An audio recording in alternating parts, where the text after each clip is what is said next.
Y nuestra pregunta para el doctor Nils Calderón y para ustedes también que nos están viendo en Clínica de Campeones.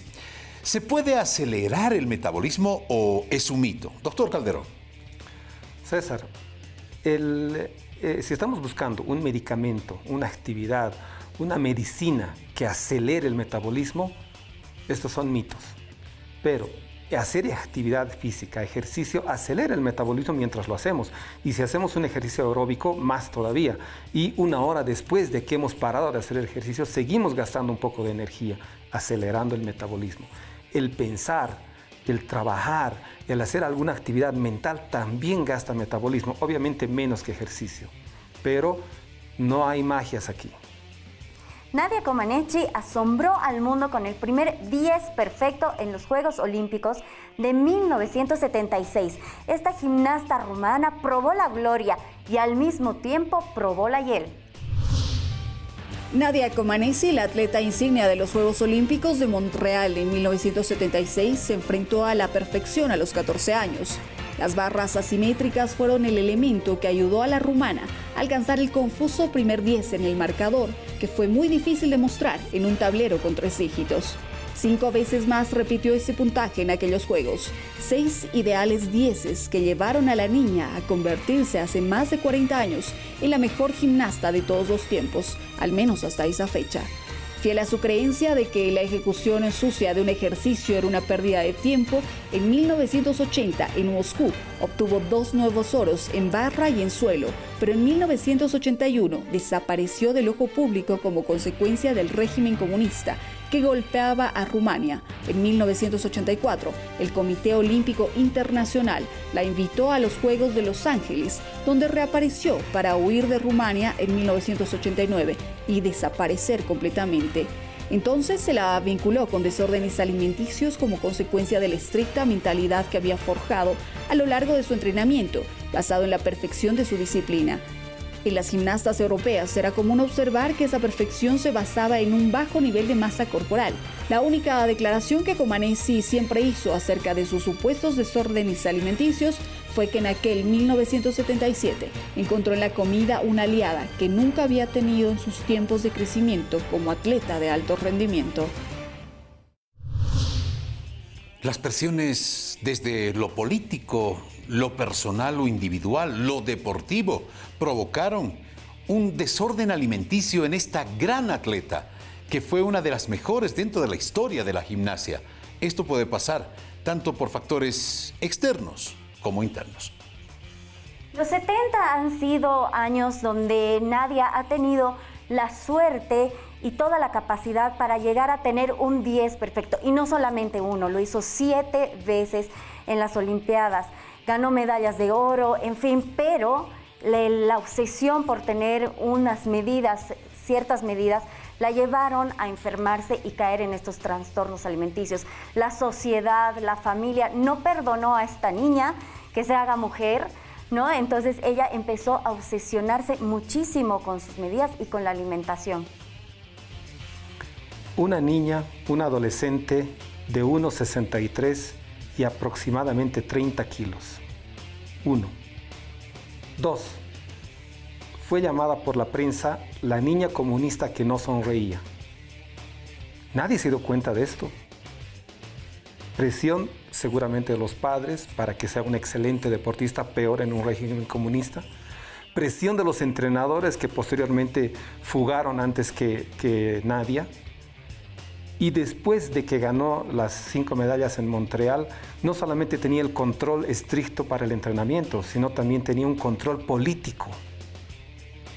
Como vamos a ver, los trastornos no solamente son los trastornos alimentarios, es una punta de iceberg. Los otros problemas que están por debajo nos empujan tal vez a este tipo de cosas. Está claro que los trastornos o los factores tanto externos, como puede ser en el caso de esta gran gimnasta, lo político. Las presiones por ser la mejor deportista y gimnasta que represente a su país, un país golpeado por la política, la guerra y los conflictos, además de la presión interna por conseguir ser no solamente la mejor deportista, sino mantener un peso ideal, obsesionada con una serie de factores, hace que definitivamente nos demos cuenta de que esto no es lo más adecuado. Por eso se necesita escuchar estas recomendaciones ahora, en estos tiempos, de nuestros profesionales. Y esto, César, Nils, todo este trastorno alimenticio no solamente se da en la gimnasia, también se da en otro tipo de disciplinas y en personas que no son deportistas. Así que creo que tenemos que tener toda la información necesaria para tener deportistas con salud, no solo física, sino también mental. No olvidemos que este tipo de trastornos no solo afectan a deportistas de alto rendimiento, afectan a cualquier deportista, a cualquier persona. Y también se presenta por generaciones. Estas últimas generaciones se fijan mucho en la parte estética, en la parte externa, y entonces es más fácil para ellos entrar en esto. En mi época no había el bullying, ahora existe de una forma, bueno, es que no había, tal vez era menos, pero ahora es una forma intensa, y en todas las edades, desde niños hasta universitarios. Entonces, pongamos atención en todos los puntos. En los últimos años encontramos más y más diagnósticos de trastornos de la conducta alimentaria. Y los atletas corren más riesgo de sufrirlos. Por ello, su detección temprana es de vital importancia.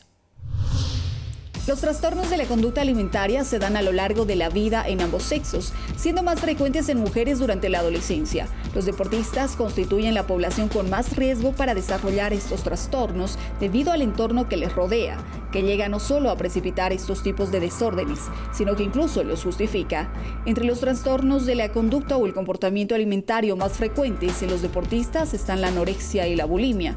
El deporte extenuante y ciertos tipos de deporte también pueden llegar a provocar este tipo de trastornos de la conducta alimentaria, que se presentan con relativa frecuencia en deportes en los que es importante el control del peso corporal, tales como gimnasia rítmica, patinaje artístico o deportes de resistencia. La incidencia es mayor en mujeres, manifestándose con frecuencia una baja autoestima, una imagen corporal distorsionada, en la que el cuerpo es percibido con un exceso de peso, ineficiencia, perfeccionismo y un sentido de pérdida de control, con un mecanismo compensatorio ejercido a través de la manipulación de la comida y la utilización de métodos inadecuados de control del peso. Los deportes son con frecuencia semillero de trastornos del comportamiento alimentario. Todo indica pues que a los factores específicos de la práctica deportiva se suman otros propios de las distintas edades y sexos de los practicantes. El 36% de los deportistas de alto rendimiento sufren de algún tipo de TCA, trastorno de la conducta alimentaria. Y entre 40 a 60% de las mujeres deportistas sufren o sufrieron en algún momento un TCA. Pero no solo afecta a mujeres, afecta también a los varones. Deportistas famosos que sufrieron esta enfermedad son el medallista Colin Jackson, Gran Bretaña, de 110 metros vallas, y Nadia Comaneci, gimnasta famosa desde Montreal, entre otros. Los deportes profesionales con mayor riesgo de TCA son el judo, la lucha, el remo y box, porque clasifican por categorías y por peso. Las actividades deportivas comunes como el gimnasio, fitness, físico-culturismo son las más frecuentes por el aspecto físico, pero los deportes de estética como la gimnasia, el patinaje artístico, nado sincronizado, se presenta con más frecuencia también. Algunos casos están relacionados a otras alteraciones psicológicas y psiquiátricas, como maltrato físico, violación, homosexualidad, etc. En general, para los amateurs comienza por intentar bajar de peso y haciendo dietas queremos conseguir ese objetivo. Posteriormente se enganchan en alguna actividad deportiva y empieza la obsesión por la forma física externa. Esto es una de las cosas que sucede más en las generaciones actuales.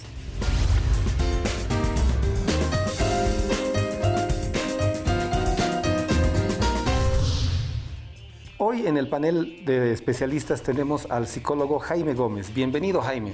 ¿Qué tal, Nils? Un gusto estar de nuevo en el programa. Y por vía Zoom nos acompaña el doctor Jorge Reque, psiquiatra. Bienvenido, Jorge. ¿Qué tal, doctor Nils? Un saludo muy grande para usted y para el invitado. Muchas gracias por estar nuevamente aquí en el programa y pues con gusto de compartir con ustedes. Jorge, quisiera preguntarte por qué algunos hombres, mujeres, deportistas, amateurs, profesionales se enganchan en estos trastornos de conducta alimentaria cuando están haciendo deportes. Sí, es una pregunta yo creo muy compleja, ¿no? Antes se pensaba que quizás esta era una patología o un problema solamente las personas que no estaban en estos rangos de atletas, ¿no? Pero sí se ha visto, según los estudios, que igual afecta a las personas atléticas y quizás es donde menos diagnóstico oportuno acontece. La etiología puede ser múltiple, ¿no? Hay diversos factores como por ejemplo la genética, es decir, la herencia familiar de trastornos mentales, aspectos neurobiológicos, es decir, falta de regulación de ciertos neurotransmisores, sumado por ejemplo a características individuales de las personas, como por ejemplo las que tienen rasgos obsesivos, impulsivos, con mucha inestabilidad afectiva, son más propensas a la patología y a esto, por ejemplo, lo que es el factor ambiental, ¿no? El estrés mismo, la crianza, la disfunción familiar, tipos de maltrato, trauma, que derivan en que siempre va a haber un diagnóstico por medio de, y que quizás nunca se lo diagnostica oportunamente y lo que estamos viendo son los problemas de conducta alimentaria, pero por debajo hay todos estos mencionados. Jaime, ¿cuáles son las diferencias psicológicas entre los deportistas que hacen ejercicio para bajar de peso, para adelgazar, de las atletas que asocian el bajo peso a un buen rendimiento? Bien, creo que es importante encontrar la diferencia de lo que es realizar una actividad física de lo que es hacer un deporte competitivo. Las personas que hacen actividad física y su objetivo es bajar de peso están centradas en el aspecto físico. Un aspecto fundamental que se encuentra en los trastornos de la conducta alimentaria es la distorsión de la imagen corporal, es decir, aquellas personas que pueden ya haber adelgazado, incluso tener una delgadez extrema y cuando se observan, cuando se miran, han distorsionado su imagen. Esto no sucede con los deportistas. En cambio, el deportista, más que centrado en su aspecto físico, está centrado en un peso. ¿Por qué? Como tú habías explicado antes, hay algunos deportes donde se especifica que determinada categoría está asociada a un peso y esto, detrás de aquello hay una exigencia.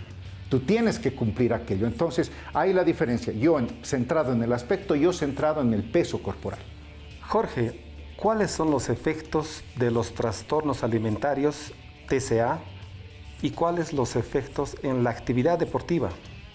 Bueno, sin duda yo creo que es dependiendo el tiempo que lleva de evolución estas situaciones de conducta alimentaria, ¿no? Por ejemplo, podemos identificar alteraciones desde metabólicas, ¿no? Son pacientes que tienen alteraciones hidroelectrolíticas, muy propensos a deshidratarse fácilmente, hipotermia se ha descrito. A nivel gastrointestinal, por ejemplo, encontramos los reflujos gastroesofágicos muy comunes, alteraciones a nivel de la función hepática, el estreñimiento quizás es algo muy característico también.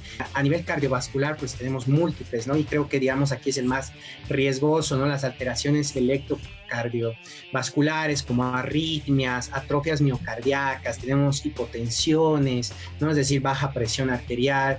Y a nivel endocrino tanto afecta el crecimiento, por ejemplo, si estamos hablando de niños o adolescentes, la disminución de, por ejemplo, la masa ósea, muscular, ¿no? Que sin duda esto es por un desequilibrio que se va a formar en lo que es el tema neuroeje, ¿no? De la situación hormonal del crecimiento. Y a nivel renal, pues las insuficiencias agudas que pueden presentar estas personas que empiezan a tener estas conductas alimentarias, riesgo muy elevado de osteoporosis, atrofias musculares que le hemos mencionado, ¿no? La piel seca, ¿no? La debilidad y caída capilar, uñas frágiles, ¿no? Entonces, sin fin, es una sintomatología tanto física como mental. Perfecto. Debemos indicar de que todos este tipo de trastornos endocrinos, que significa hormonales, etcétera, se presentan progresivamente, no es que todo se presenta de golpe, ¿no? Jaime, ¿cómo manejan los entrenadores o psicólogos de clubes deportivos donde el peso o aspecto físico es fundamental para una categoría en ese deporte? Bien, creo que tocas un punto muy importante. Si bien hemos hablado de que existen unos factores predisponentes, es decir, no toda persona que quiera adelgazar, no todo deportista va a caer en este trastorno. Hay unos factores previos. Estamos hablando muchas veces de personas que no han formado su personalidad. Hemos hablado ya hace tiempo de que el deporte en formación implica 13, 14 años y son personas influenciables. Entonces, si tenemos un entrenador o un entorno, unas compañeras de equipo que te tildan de gorda o que tienes que adelgazar y forzar aquello en una persona de 14, 15 años, podemos empujar. O que tal vez te están presionando porque no estás rindiendo bien. Exacto, y eso ya se llama un desencadenante, ¿me entiendes? Yo tengo servida la mesa para lo que venga y vienes tú y me presionas aquello. Entonces, si yo tengo todo esto de base, la familia, la falta de control, la baja autoestima, etcétera, esta presión puede hacer que yo caiga en este círculo, que entendamos, no es un proceso inmediato, se alarga y se complica.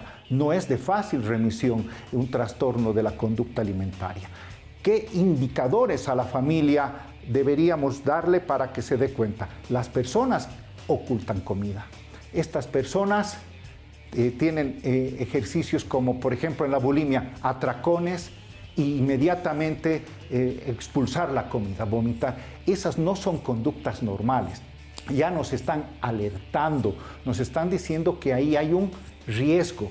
Trabajar con adolescentes siempre nos va a marcar que los entrenadores, antes de buscar rendimiento, tienen que buscar formación. Creo que eso es muy importante porque podemos desencadenar trastornos mentales. Estamos hablando de un trastorno que es, yo lo digo así porque esto es importante, es de los pocos trastornos mentales que pueden desencadenar en la muerte, fruto del propio trastorno. Muchas gracias, Jaime. Hoy tratamos el tema de trastornos de conducta alimentaria en el deporte. Continuamos con los especialistas después del corte. Siga con nosotros.